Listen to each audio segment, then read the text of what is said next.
My name's Ed Stanfield, and I'm a Master Chief Aviation Anti-Submarine Warfare Operator. Reserves were a little different. Went from seaplanes or flying boats into P-2V Neptunes, and I thought it was fabulous because they had landing gear and you could actually go to airports all over the country.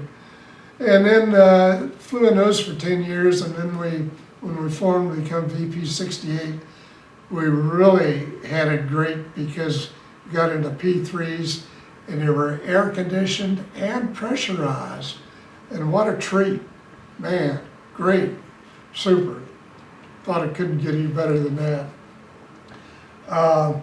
So when it got out, they were just now working on the P8, which is the Boeing 727 equivalent, but never had a chance to fly into them. My 1990, we were out before it started transitioning to them.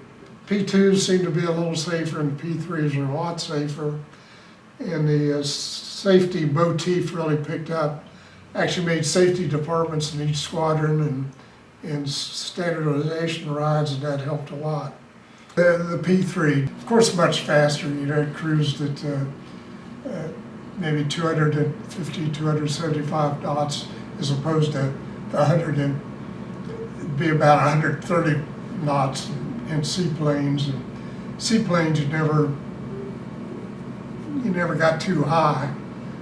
We actually did our patrols usually 3,000 feet, and spotted a ship or something that looked interesting, you drop down to 200 feet.